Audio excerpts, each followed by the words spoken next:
जय हिंद स्टूडेंट्स।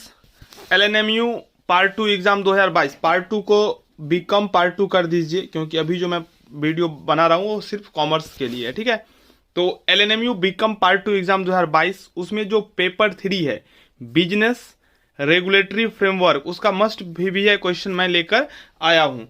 आप लोगों का एग्जाम का रूटीन आ चुका है, आप लोगों ने देख भी लिया होगा जो कब कब आपका एग्जाम है। 13 दिसंबर को पहला एग्जाम है कॉमर्स वाले को, उसके बाद 16 को है, और ये एग्जाम फर्स्ट सिटिंग में ही है। ठीक है, तो पहला जो पेपर होगा आप लोगों का paper 3 business regulatory and framework. अगर आपको किसी भी तरह का कोई डाउट है तो आप जरूर कमेंट में बताइएगा, उसको हम वहीं पे सॉल्यूशन देंगे। और अगर आप हमसे जुड़ के पढ़ना चाहते हैं तो आपको व्हाट्सएप ग्रुप का लिंक इस वीडियो के डिस्क्रिप्शन में मिल जाएगा, तो उस लिंक के थ्रू आप ग्रुप ज्वाइन कर लें और वहाँ पे आप अपना प्रॉब्लम शेयर कीजिए। मैं और बहुत सारे स्टूडेंट्स भी है जो आपको हेल्प करेगा। इससे क्या होगा, तो एक दूसरे से बात करके आप अपने पढ़ाई को बेहतर से बेहतरीन बना सकते हैं। अभी मैं आपको बिजनेस रेगुलेटरी से जो भी मस्ट बीबीए क्वेश्चन होंगे वो हम आपको बता रहा हूँ। पहला क्वेश्चन है, अनुबंध को परिभाषित कीजिए। इसी बात को अलग अलग तरीका से भी पूछ सकता है। अनुबंध से आप क्या समझते हैं, अनुबंध का क्या आशय है, अनुबंध की परिभाषा दीजिए। तो आपको मूल बात समझना है, जो अनुबंध के बारे में आपको लिखना है, क्योंकि अनुबंध के बारे में पूछना है।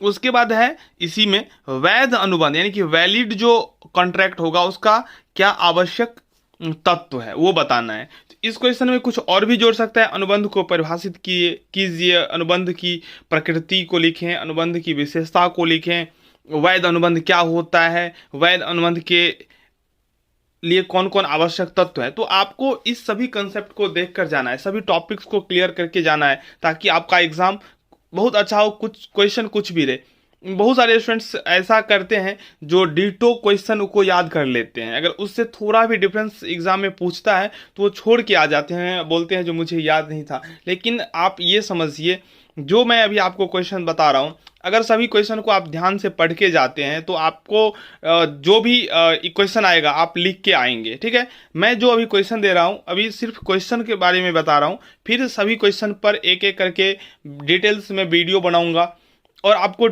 समझाऊंगा सभी बातों को, ताकि आप एग्जाम में ऐसे जाए ताकि आप उसका स्टूडेंट्स नहीं, आप उसका मास्टर हो। ठीक है, एक एक कंसेप्ट को मैं क्लियर करके समझा दूंगा बहुत ही आसान भाषाओं में। तो यह चैनल आप लोगों के लिए काफ़ी हेल्पफुल होगा, इसलिए आप अगर अभी तक सब्सक्राइब नहीं किए हैं तो चैनल को सब्सक्राइब कर लें, बेल आइकन को प्रेस करें, ताकि हम जो भी पार्ट 2 से रिलेटेड वीडियो अपलोड करें आप तक सबसे पहले पहुंचे और आप किसी भी वीडियो को मिस ना करें।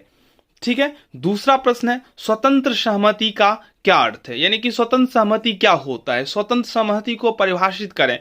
स्वतंत्र सहमति को कब स्वतंत्र नहीं मानी जाती, स्वतंत्र सहमति को कब स्वतंत्र नहीं मानी जाती, ये आपको लिखना है इसमें। उसके बाद है अनुबंध में इसके महत्व, यानी कि स्वतंत्र सहमति का अनुबंध में क्या महत्व है, ये आपको बताना है। तीसरा प्रश्न है, प्रतिफल को परिभाषित करें। प्रतिफल को परिभाषित करें।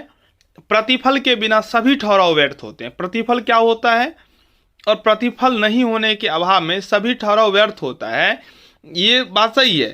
तो इसके बारे में लिखना है। फिर आपको लिखना है, जो कभी कभी ऐसा स्थिति भी उत्पन्न होता है जो प्रतिफल के बिना भी वो व्यर्थ ठहराव नहीं होता है, तो उसका ये अपवाद में आ जाएगा, तो उस अपवाद को भी लिखना है। ठीक है, मैं अभी सिर्फ आपको क्वेश्चन समझा रहा हूँ, आंसर आगे लगातार अपलोड होगा इस चैनल के माध्यम से। चौथा प्रश्न है, अनुबंध की समाप्ति के विभिन्न तरीकों को बताइए, यानी कि अनुबंध को हम किस किस तरीका के माध्यम से अनुबंध को खत्म कर सकते हैं। तो अनुबंध की समाप्ति के विभिन्न तरीकों को बताना है, अथवा संक्षेप में ऐसी रीतियों की विवेचना करना है। रीति का मतलब भी तरीका ही होता है जिससे एक अनुबंध का अंत हो जाता है। कौन ऐसा स्टेप्स है जिसको फॉलो करने से अनुबंध जो है ना वो खत्म हो जाएगा, बंद हो जाएगा, समाप्त हो जाएगा। तो आप इसमें भी अनुबंध का परिभाषा लिख सकते हैं। बस ये समझना है, बहुत सारे स्टूडेंट बोलता है जो 4 पेज मैं कैसे लिखूं, मुझे तो उतना याद ही नहीं होता है। तो आप अगर याद करके जाएंगे तो आप निश्चित रूप से 4 पेज नहीं लिख पाएंगे, क्योंकि आप कितना लिखेंगे।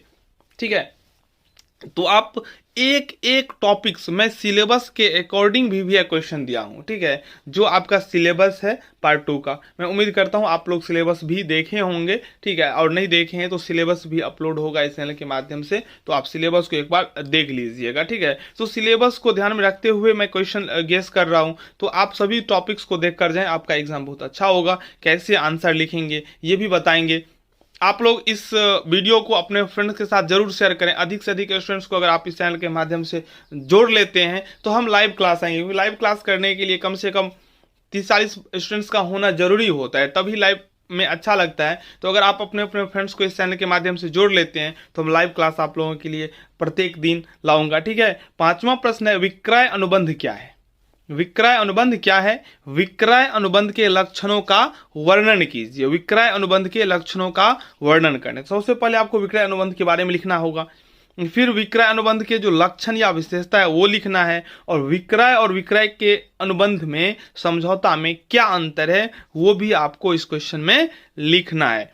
6ठा प्रश्न है, विनिमय साध्य लेख पत्र की परिभाषा दीजिए। विनिमय साध्य लेख पत्र की परिभाषा दीजिए तथा इसके आवश्यक लक्षणों या विशेषताओं का वर्णन करना है। तो आप विनिमय साध्य लेख पत्र के बारे में लिखेंगे, इसको परिभाषित करने के बाद आप इसके आवश्यक तत्व, महत्व, विशेषता ये सब को लिख देंगे, तो ये क्वेश्चन कंप्लीट हो जाएगा। एक क्वेश्चन को आप कम से कम 3 पेज में लिखिए और अधिक से अधिक 4, 4.5 ही लिखिए। मैं बताऊंगा 5 लिख दीजिए, तो टाइम भी थोड़ा प्रॉब्लम हो सकता है, इसलिए टाइम को ध्यान में रखते हुए ही हम किसी भी क्वेश्चन को सोल्व करने की कोशिश करेंगे, ताकि समय के अंदर ही आंसर आप सबमिट कर सके।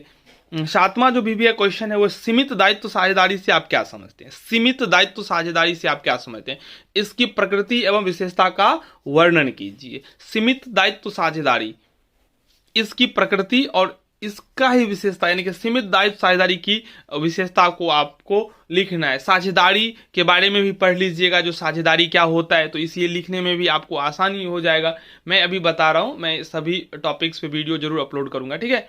सीमित दायित्व साझेदारी और कंपनी में अंतर स्पष्ट करें। सीमित दायित्व साझेदारी और कंपनी में क्या क्या विभेद है ये आपको लिखना है। 8वां प्रश्न, अर्ध अनुबंध से आप क्या समझते हैं?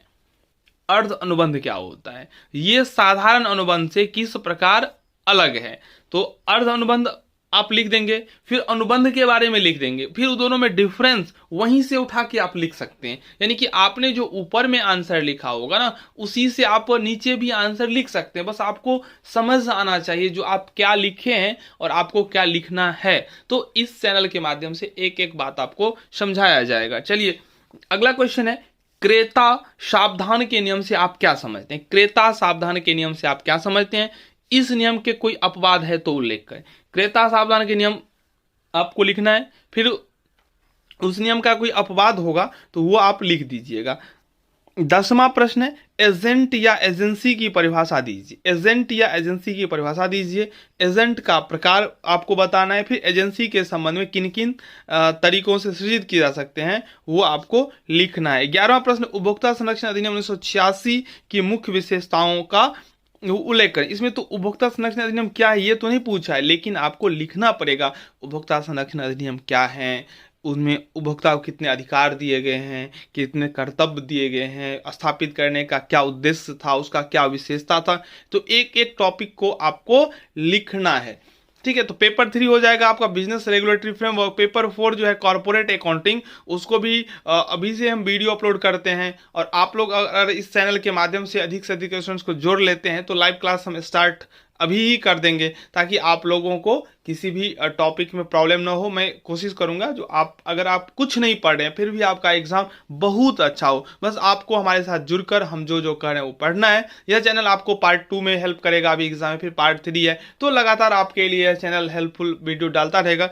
इस चैनल को सब्सक्राइब कर लें, वीडियो को लाइक कर दें, और कम से कम पहला वीडियो अपलोड हुआ है इसे अपने 5 फ्रेंड्स से शेयर कर दें। धन्यवाद।